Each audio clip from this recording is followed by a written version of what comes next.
The second story that we are debating this evening, he's a person who shattered the IPL records. He's the youngest to win the orange cap in the IPL, and he has been hailed as India's next cricketing superstar. Yet, 15-year-old Vaibhav Sooryavanshi is still waiting for his India debut.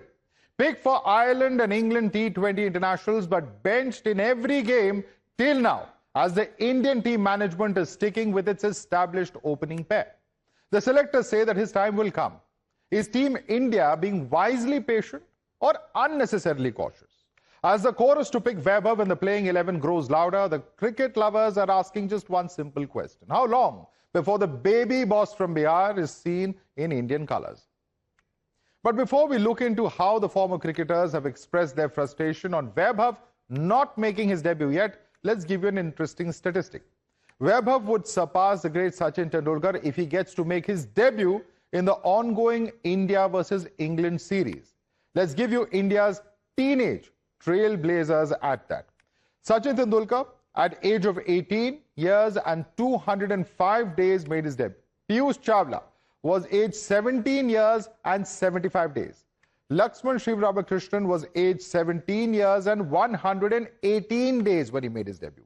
Parthiv Patel, another early starter, at 17 years and 153 days. Maninder Singh was aged 17 and 193 days when he made his debut. Now, former India captain and head coach Ravi Shastri didn't mince his words on whether or not Vaibhav Sooryavanshi should have made his debut by now or not. In his famous tracer bullet style, he said, and I quote, that Vaibhav should have played against Ireland. He's also gone on to add that he would have smacked them out of the park.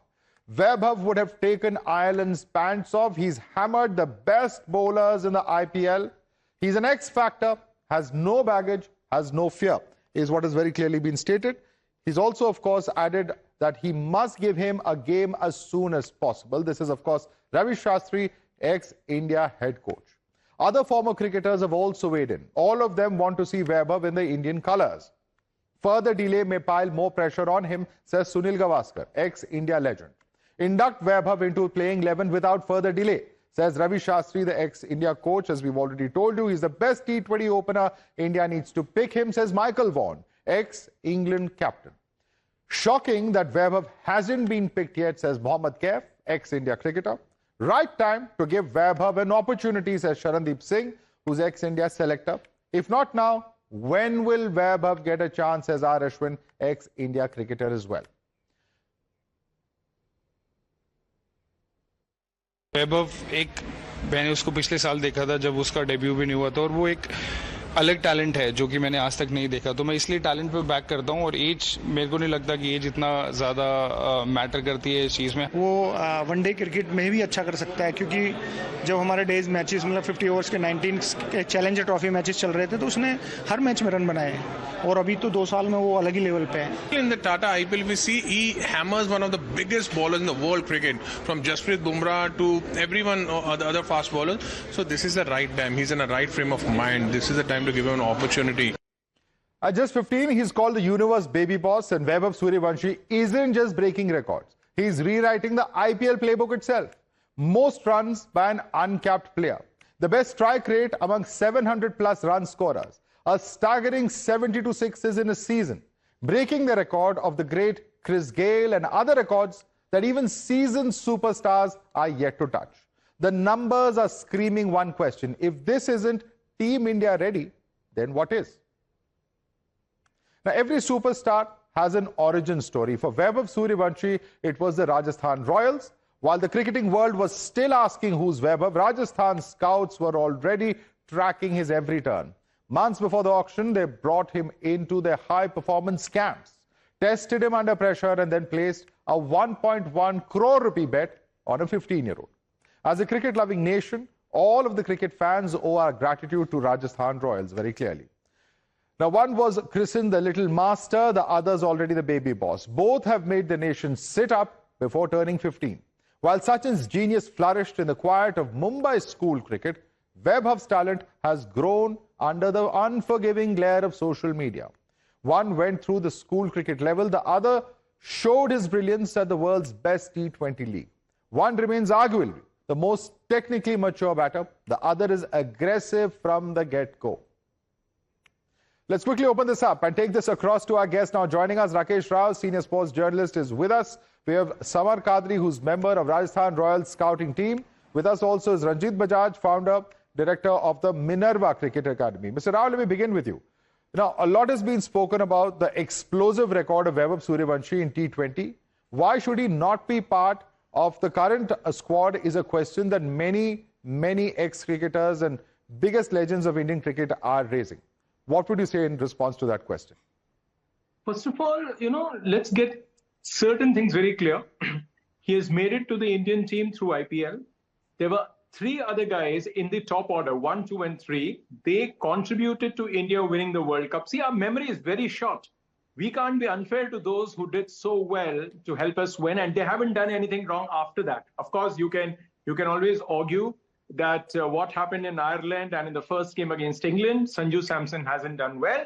But the same Sanju Samson was failed thrice in 3 innings, did extremely well in those 3 innings, ending with the World Cup. So what I'm trying to say is, let's just remember a few things. Let's not be unfair to those who have done well for India.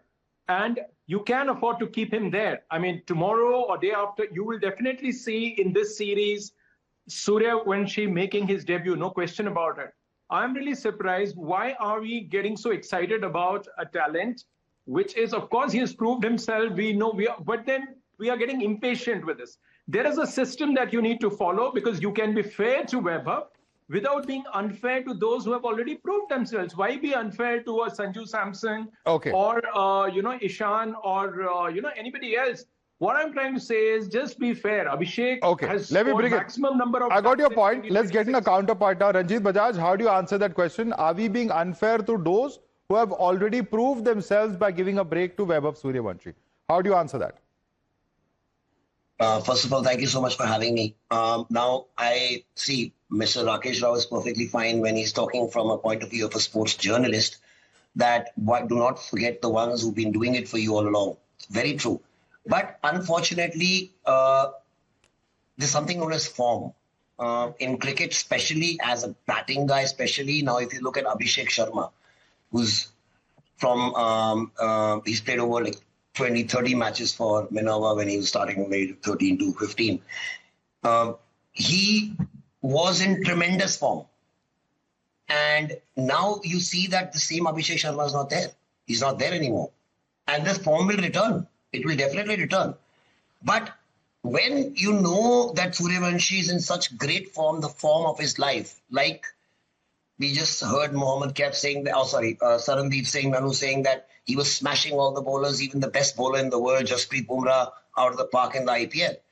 For example, understand that why Sachin made it to the Indian team was because he got into prominence, was because of the Harris Shield record he just talked. That's schoolboy cricket. And that was a partnership record. That's schoolboy cricket. He's made a century in the IPL, smashing the best bowlers in the world. Now, and that means he's in the best form of his life. Now, why would you take him to England and then start him in versus England? Why would you do that to him? Isn't that very unfair to him? As a 15-year-old, don't you think you should have given him Ireland? Now, it's a different thing looking back that Ireland smashed us. But before that, you would have rather have him face Ireland before he actually faces England. Okay. Ranjit, I'm just going to interrupt you here because there's a counter view. I'm quoting exactly what Daryl Cullinan has said. Just hear me out, just 3-4 sentences. He says, this is something that cricket has genuinely never had to deal with before, namely a child placed at the center of one of the most commercially powerful, globally visible, socially amplified sporting environments ever created, but it has not seen this precise combination before of innocence, extraordinary gift, social media world that has abolished nearly every distance between a child and the opinion of hundreds of millions. Sooryavanshi is the first sign of what's coming. In my view, he should be at home preparing for exams, playing gully cricket with mates, being a young boy when he still has a chance. That does not mean ignoring his talent. It means understanding that the talent will only be truly served if the person carrying it is allowed to grow whole. Your response, Ajit. Daryl Cullinan will definitely say that. I don't think any Indian will ever say that in his life, okay? We want Sooryavanshi right there.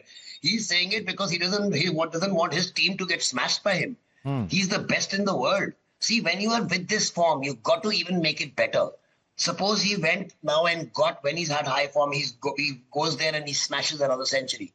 Do you know what that does to his confidence? he'll be untouchable. Now, if you had what about the counter view of Tendulkar?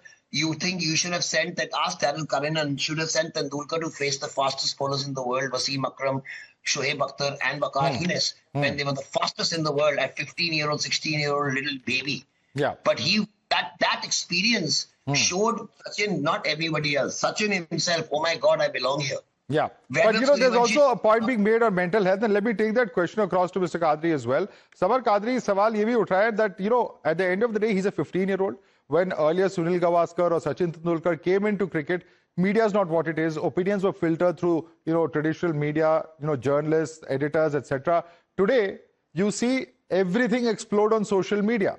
So if there's success, of course there'll be a lot of positive commentary. If there's failure, there will also be a lot of commentary around that. And is that something that a 15-year-old can handle? Is a question that is coming forth from Daryl Cullinan. Your response to that, Samar Qadri. Sir, जब मैंने वैभव को पहली बार देखा था तभी मैं समझ गया था इज मेंटली वेरी शार्प, ठीक है, और वो मेंटली बहुत ही ज़्यादा वो हैंडल कर सकता है कुछ भी। और आपने आईपीएल में भी देखा होगा उसे कि उसने कितने रन बनाए। और आप एज हटा दो, आप उसकी सिर्फ परफॉर्मेंस देखो, परफॉर्मेंस से ही उसे डायरेक्टली 11 में डालना चाहिए। मेरा ये मानना है, क्योंकि जो भी परफॉर्म करता है उसे डायरेक्टली, बीइंग अ प्लेयर, मैं भी प्लेयर रहा हूँ तो मुझे पता है अगर परफॉर्म कर लो और उसके बाद आप टीम में सिर्फ बैठे रहो बेंच पे, तो फिर वो मेंटली फटीग हो जाता है। तो मेरे ख्याल से तो इसे 11 में डालना चाहिए। Rakesh Rao, your response to that? Two of the other panelists who believe he should be as part of the... You know what? See, I maintain that he will get his chance in a week or two, maybe this week. You never know. What I'm trying, what has left me amazed is the way ex-cricketers who are now commentators are so vehemently saying that give him a chance, give him a chance. I'm surprised at what Sunil Gavaskar had to say. I have immense respect for him. He's been my childhood hero. But for once, I would straight away disagree with him, saying that, see, on one hand, he says that you are putting too much pressure on him. In the same breath, he says that this guy doesn't take pressure. I mean, you can't be saying two things in one breath. Exactly the opposite. So what I'm saying is whether he gets his opportunity today, but if Sachin and Gavaskar could get it, why not Vaibhav Sooryavanshi? But let not commentators, let not popular demand. No, forget the commentators. Simple argument. If Sachin, if Gavaskar could get those opportunities early, why not Vaibhav Sooryavanshi? See, things have changed. Now you view things differently. What he has done in IPL, the conditions in Ireland were completely different. So the selectors and the team's think tank must have had some reason. The bouncy, spongy, I mean the kind of spongy bounce that you had there. We all knew that even seasoned players struggled. You don't throw him into the deep end just because the country wants him to see him, the country wants him there. Popular demand doesn't mean that he makes it to the Indian team in the very first available opportunity. Yes, now that Sanju Samson has failed thrice, now he has opened the door for Sanju's logical selection. I'm for it. Now you said that you've given him the opportunity. If next time, if he replaces Sanju, I'm completely with the selectors. Okay. What if he familiarizes himself for a game or two, Ranjit Bajaj? There are those who also express that opinion. What if he familiarizes himself with the team, familiarizes himself with the conditions, and perhaps that's, as Rakesh Rao is saying, now the conditions are perhaps ripe for him to be introduced? I totally agree with him. That means the first match and first match is okay. But the first match is okay for familiarizing him with the conditions. The point is that is he being picked up from a school cricket team or from the street? He has been playing in the IPL, and the people who've been playing with him are international cricketers from all over the world. And he's been playing against, forget about Jasprit Bumrah, he's been playing against the best bowlers in the world, and look at his record. So you have there are only two things in life, results and reasons. Reasons don't count. Merit is the only way in.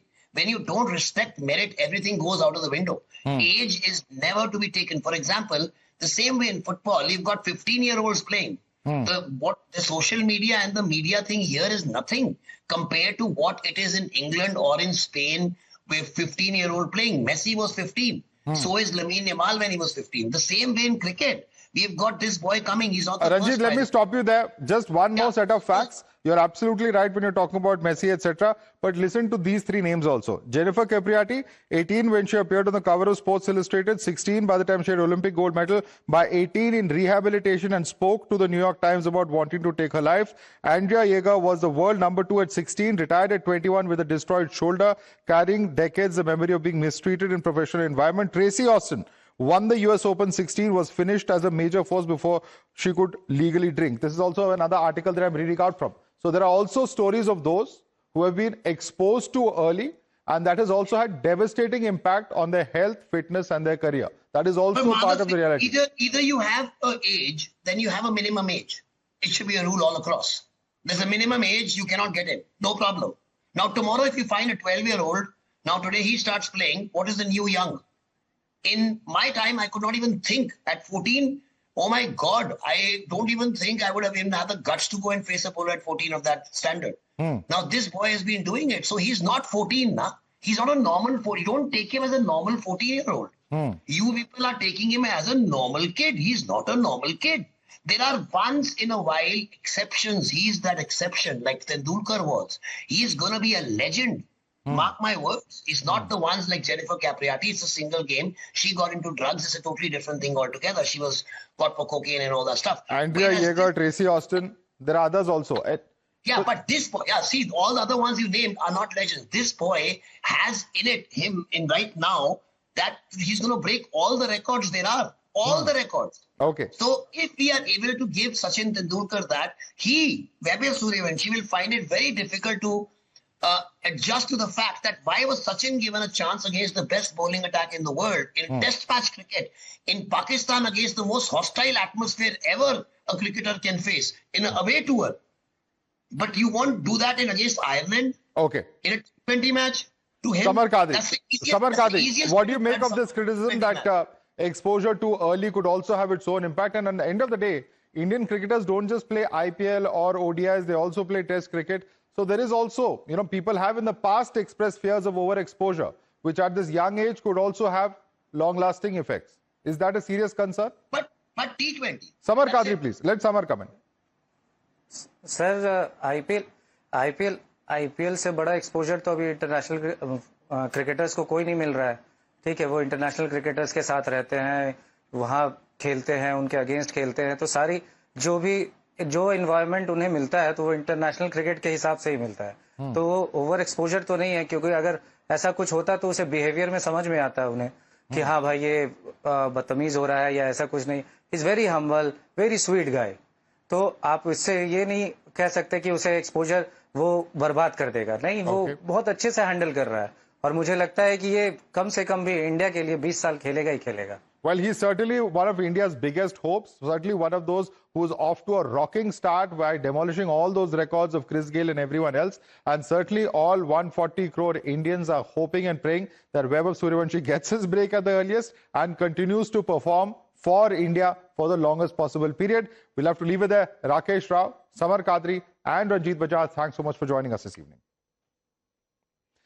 And there's some breaking news coming in on the briefing room. The Appointments Committee of the Cabinet has approved the appointment of Prashant Sitaram Lokhande, a 2001 batch IAS officer, as the additional secretary in the Ministry of Home Affairs. In June this year, Lokhande was appointed as chairman of CBSE. Lokhande will hold the post until a regular chairperson is appointed or until further orders. Notably, he's also a member of the Sri Ram Janmabhoomi Tirth Kshetra Trust. So big update coming in. In fact, the CBSE chairman, Prashant Lokhande, has been appointed as additional secretary of the Ministry of Home Affairs. Very, very significant development coming in. Also, at the same time, he's going to be holding the post until there's a regular chairperson who's appointed or until there's further orders. Priyank, this is very significant. We all know what has happened as far as the CBSE in the recent past. We also know, of course, the fact that he's a member of the Sri Ram Janmabhoomi Tirth Kshetra Trust, but he's now being appointed as an additional secretary in the Ministry of Home Affairs. See, Sati Madhav, this is raising more concern that whether the centre wants to moves him away after the protests which happened from the lawyer side, where they have been demanding that there should be FIR on all the trustees. If you look at the hierarchy, Mahant Nityadas is on the top, who's bedridden now. He is unable to take any kind of decision. Then you have Champatai. Then you have 4 appointees. One of them has an ex-bureaucrat, which is Nipendra Mishra. And then from centre side, Prashant Lokhande is there. From state side, you have Sanjay Prasad, and the district magistrate is the 4th one, who are among the 15 members who are the board of the trustees. Now, movement of Prashant Lokhande is certainly suggesting the centre wants this thing to be kept away from them. Let's see if there's an official comment coming in from Mr. Lokhande. But at the moment, this is the information coming in from the Appointments Committee of the Cabinet. Thanks so much for that quick update there, Priyank. And with that, it's a wrap on the briefing room this evening. Thanks so much for joining us.